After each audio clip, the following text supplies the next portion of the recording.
Assalamualaikum warahmatullahi wabarakatuh. Kembali lagi di channel God Palace South Borneo dalam sesi God Palace Bookshelf bersama saya sendiri, yaitu Fauzi Erie selaku host dari teman-teman sekalian. Oke, di video yang kali ini saya ingin membahas sebuah buku yang katakanlah cukup legendaris, namun ilmunya masih dipakai hingga hari ini, terutama di kalangan mahasiswa atau kalangan para pelajar. Bukunya apa? Nah, jadi saya perlihatkan di sini. Bukunya berjudul ini Memahami Peta Pikiran, atau kalau dalam bahasa Inggrisnya The Mind Map Book, karangan Tony and Barry Buzan. Jadi mereka ini bersaudara ya, sama-sama kaum cerdik pandai, sama-sama ilmuwan gitu.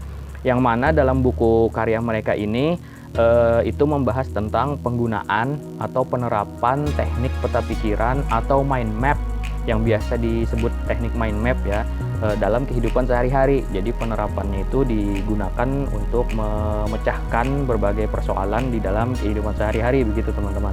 Nah, baik nih, sebelum saya lebih lanjut membahas isi buku ini, mungkin ada baiknya ya kalau saya menjelaskan dulu sedikit tentang teknik mind map itu sebenarnya seperti apa ya teman-teman. Nah, jadi mungkin kalau ada teman-teman yang ngomong, Bang, lo di video ini mau ngejelasin teknik mind map apa mau nge-review buku? Lo gimana sih yang bener dong? Nah, jadi aku jawab aja ya keduanya begitu. Karena kalau bisa dua pembahasan sekaligus, kenapa tidak ya kan? Toh penjelasan yang aku berikan ini juga secara tidak langsung berkaitan dengan isi buku yang ku review ya kan. Jadi aku kira itu tidak masalah kan, karena masih dalam satu konteks saja begitu. Oke lah, jadi saya jelaskan dulu. Teknik mind map itu atau peta pikiran itu diciptakan oleh Profesor Tony Buzan ya sekitar tahun 70-an, di dekade 70-an, saat beliau waktu itu sedang mencari cara untuk meningkatkan daya pemahaman atau daya ingat para pelajar di sekitar tempat tinggal beliau atau di sekolah yang dimana di sekolah itu beliau sedang mengajar. Jadi tujuan awal dibentuknya tujuan awal dari metode mind map atau peta pikiran ini ada dua dulu. Di awal itu ada dua teman-teman, yaitu untuk meningkatkan daya ingat para pelajar.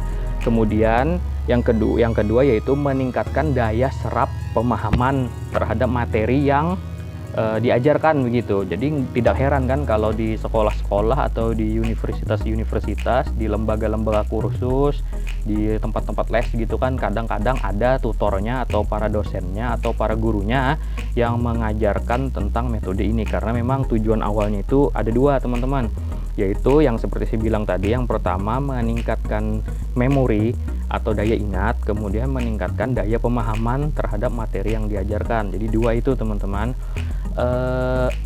Tekniknya sendiri seperti apa? Jadi saya umpamakanlah kita punya sebuah kertas putih yang kosong ya kan. Nah, di tengah-tengah kertas itu kita tulis sebuah kata kunci yang menggambarkan sebuah tema yang sedang kita pelajari. Begitu teman-teman, secara sederhana ya. Ditulis di tengah kertas yang kosong tadi, di tengah-tengahnya sebuah tema yang kita pelajari, satu kata saja, misalnya apa begitu.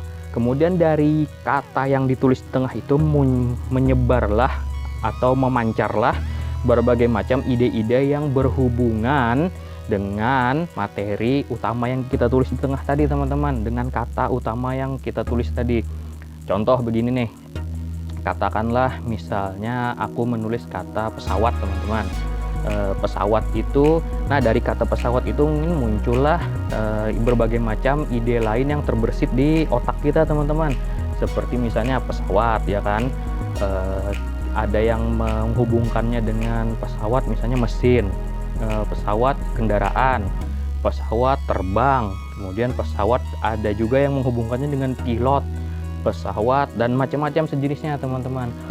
Jadi begitu, penghubungan ini bebas, bersifat fleksibel, jadi tidak ada batasan. Bahkan yang tidak berhubungan sekalipun bisa juga.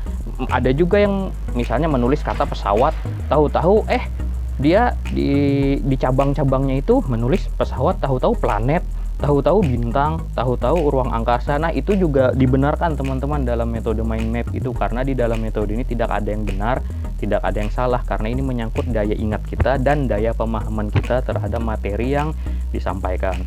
Jadi intinya dua itu teman-teman.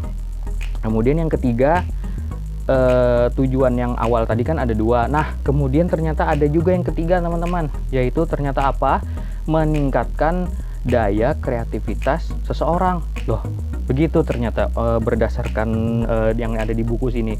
Ternyata manfaat dari mind mapping atau peta pikiran itu tidak hanya dua itu saja.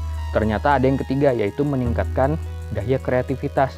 Loh, mungkin dari sini timbul pertanyaan, kok bisa ya?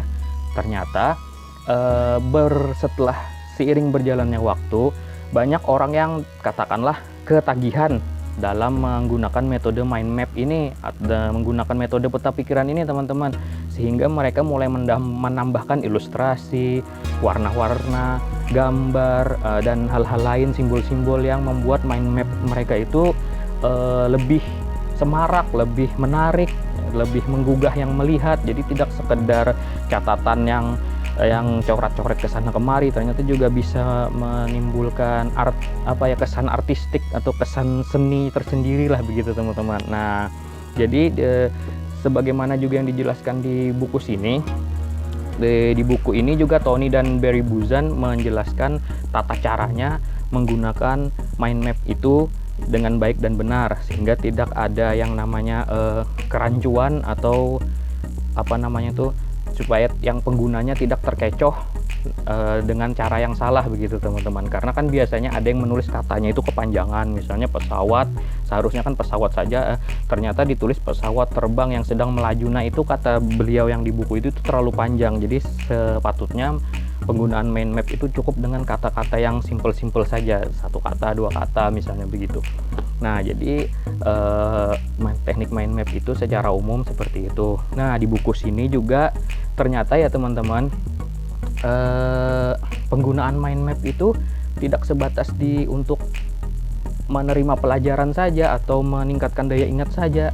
Di buku ini juga Profesor Tony dan Profesor Barry ini mengembangkan lagi penggunaan mind map itu lebih jauh hingga masuk ke ranah psikologis atau ke ranah motivasi atau pengembangan diri teman-teman, seperti untuk memecahkan masalah hidup misalnya. Loh, bisa ternyata di buku sini dijelaskan caranya, cara menyelesaikan masalah antara kita dan orang-orang di sekitar kita ternyata juga bisa, untuk manajemen waktu, untuk presentasi, dan bahkan untuk membuat pilihan hidup. Jadi untuk misalnya mau nyewa toko atau tidak begitu, mau membeli rumah atau tidak begitu, ternyata bisa di sini dijelaskan di buku ini teman-teman. Jadi saya sendiri pun yang membaca ternyata takjub juga begitu, wah ternyata sampai sejauh itu ya begitu. Nah, saya kira selama ini teknik mind map itu ya cuman untuk para pelajar saja, mahasiswa, para siswa-siswa SD sampai SMA begitu. Ternyata untuk kalangan profesional dan kalangan awam pun seperti saya ternyata bisa begitu teman-teman. Kemudian terkait dengan contoh-contoh penggunaan mind map, di sini saya perlihatkan contohnya ya. Yang mind map yang ada ilustrasi dan gambar-gambar dan warna-warna tadi seperti dicontohkan di sini teman-teman. Nah, bisa dilihat ya. Ini adalah contoh-contoh mind map bikinan rekan-rekan dari Profesor Tony dan Profesor Barry yang bersedia dibuat di dalam buku ini untuk dijadikan contoh buat kalian-kalian yang mau membuat peta pikiran yang ada ilustrasinya teman-teman. Jadi bisa dilihat di sini ya. Nah, ini yang seperti pohon ini menarik sekali karena di situ kan lihat ada akar juga kan, dari akar-akar itu naik ke batangnya, dari batang itu memancar cabang-cabang dan ada daun-daunnya juga, dan buahnya itu merupakan hasil dari pemikiran yang ada di akar tadi. Jadi sepertinya begitu teman-teman. Kemudian ada juga yang begini teman-teman. Nah, lihat di sini kan penuh warna ya teman-teman, penuh warna dan gambar-gambar sederhana. Nah, ada di sini juga. Nah, ini seperti ini teman-teman. Nah, bisa dilihat ya. Mind mapnya ini mungkin tentang apa, saya cukup lupa juga sih. Yang jelas itu tentang sesuatu yang penting bagi orang yang bikinnya ya teman-teman. Nah, ini juga lebih semarak, lebih kaya warna. Jadi mungkin walaupun kita tidak paham sebenarnya itu maksudnya apa, tapi mungkin kita bisa tergugah karena dengan suguhan warna-warna dan dan gambar-gambar dan simbol-simbol yang dibuat ini teman-teman. Nah begitu. Ini juga ada nih, seperti ini ya. Bisa dilihat intinya walaupun mungkin di sini nggak terlalu jelas ya. Nah, jadi begitu teman-teman. Dan saya sendiri pun juga telah mencobanya ya, untuk mengonsep imajinasi saya, karena saya tidak menggunakannya untuk keperluan akademis tapi keperluan imajinasi saya sendiri yang memang saya ini suka berhayal ya teman-teman. Jadi ternyata menyenangkan sekali. Nah ini saya kasih contoh karya saya sendiri ya. Nah begini, ini yang belum saya warnain. Nah jadi seperti ini teman-teman. Nah jadi gambarnya pun juga nggak bagus-bagus amat sih. Nah coba dilihat, bisa dilihat di sini ya. Nah ini untuk mengonsep garis besar cerita saya, yaitu cerita saya itu tentang apa. Ini sudah saya konsep, tapi ini belum berwarna ya teman-teman. Nah bisa dilihat. Kemudian yang sudah berwarna juga ada nih, baru 2. Nah jadi begini, yang sudah berwarna ya. Mungkin di sini ilustrasinya agak tampak konyol juga ya mungkin. Nah ini ada, nah seperti ini teman-teman. Mungkin ilustrasinya agak konyol juga, dan mungkin kok gini amat sih gambarnya. Ya memang kemampuan gambar saya segini aja teman-teman, cuman yang penting kan saya mengekspresikan dirinya dalam hal yang positif begitu ya. Maaf ya kalau di sini curhat begitu, malah jadi curhat nih jadi. Nah yang penting kan kita mengekspresikan diri kita secara positif dan tidak merugikan orang banyak ya kan teman-teman. Nah seperti ini yang tadi. Nah jadi begini teman-teman. Nah jadi begitulah tentang seputar tentang metode peta pikiran ini teman-teman. Jadi kiranya mungkin kalau bagi yang mau mencoba, silahkan disertai ilustrasi, disertai simbol-simbol, warna-warna, dan sebagaimana yang teman-teman suka boleh dicoba. Jadi mungkin buat diantara kalian ada yang ngomong misalnya, bang gua nggak bisa gambar nih tapi gua pengen bikin, gimana bang?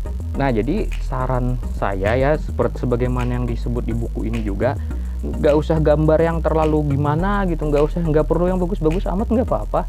Yang penting semampu kalian itu gimana. Dan kalaupun nggak bisa gambar, nggak ada gambar pun nggak apa-apa, diberi warna pembeda, misalnya panah yang satu warnanya merah, panah yang satu warnanya biru, ada yang hijau, kuning, warna-warni lah pokoknya ya kan.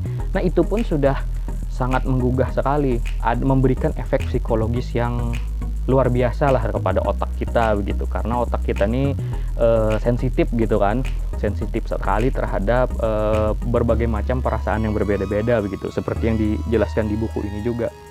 Jadi buku ini lengkap ya, terdiri dari beberapa bagian, bagian 1, bagian 2 sama bagian 3 dan bagian keempat.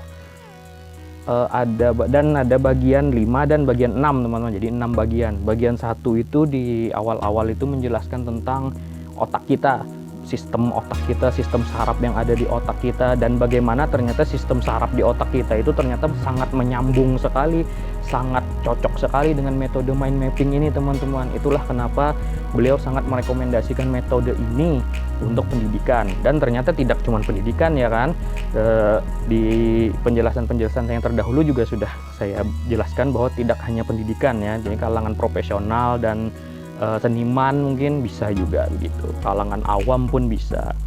Dasarnya untuk metode ini nih sebenarnya berasal dari catatan para ilmuwan-ilmuwan zaman dahulu teman-teman. Nah, seperti ini ilmuwan-ilmuwan zaman dahulu kan kalau mencatat itu kan carut marut ya, tidak terlalu rapi begitu. Tapi dari catatan yang tidak terlalu rapi ini malah lahir penemuan-penemuan yang hebat teman-teman. Nah ini dari berbagai macam ilmuwan zaman dahulu, yang saya sendiri pun juga nggak tahu itu siapa punya siapa ini catatan-catatan ini. Tapi di buku sini ada kok jawabannya. Jadi begitu ya teman-teman.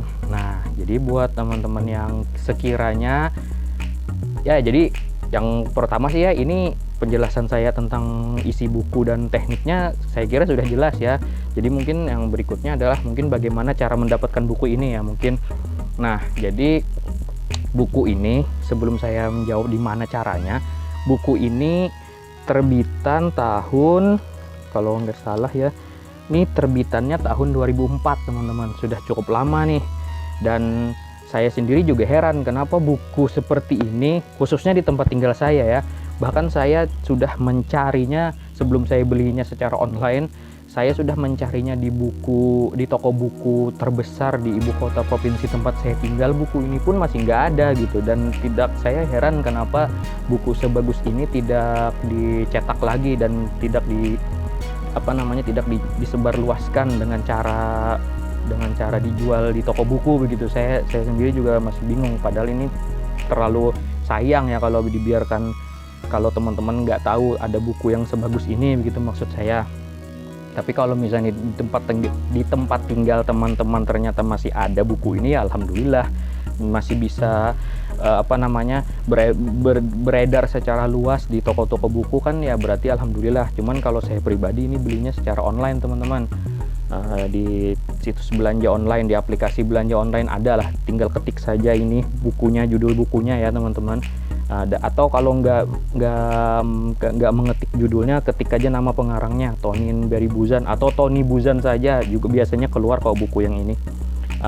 Selain sebenarnya ini bukunya seri ya, ada juga nih di belakang ini seri-seri buku-buku karya Tony Buzan yang lainnya juga ada di sini. Cuman saya tertariknya sama yang mind map ini karena mind map ini fleksibel gitu teman-teman. Nah, soal harga ya, kalau soal harga itu kalau saya lihat di aplikasi belanja online itu bervariasi teman-teman. Ada yang menjual 90, 150, 120, bahkan ada yang sampai 200 juga. Jadi teman-teman mungkin bisa dipilih yang mana yang bagus kan, yang mana yang menurut teman-teman bagus, dipertimbangkan. Kemudian bisa ditanya juga penjualnya kondisi barangnya bagaimana, seperti apa gitu kan. Jadi biar teman-teman nggak membeli buku yang rusak atau membeli buku yang cacat gitu teman-teman. Jadi di situs online, belanja online, harga buku ini bervariasi teman-teman. Cuman kalau misalnya bisa beli di toko buku dan kebetulan ketemu, ya alhamdulillah gitu. Kalau di tempat saya terus terang ini sudah susah begitu. Jadi kiranya mungkin ya sekian ya untuk pembahasan buku Mind Map Book ini beserta tekniknya sih. Sebenarnya ini lebih ke arah penjelasan teknik kalau daripada review ya, karena reviewnya kan sedikit saja gitu. Cuman panduannya ya buku ini begitu. Panduan saya bisa menjelaskan teknik itu ya karena buku ini kan begitu. Jadi itu saja yang bisa saya sampaikan. Salah hilap dalam bertutur kata, saya mohon maaf yang sebesar-besarnya. Kalau ada pernyataan-pernyataan yang bersifat menjatuhkan atau bersifat menyinggung, saya mohon maaf sekali. Saya tidak bermaksud untuk melakukan hal tersebut kepada teman-teman atau kepada pengarang buku ini. Itu saja yang bisa saya sampaikan. Sampai jumpa di video-video berikutnya, insya Allah. Saya ucapkan wassalamualaikum warahmatullahi wabarakatuh.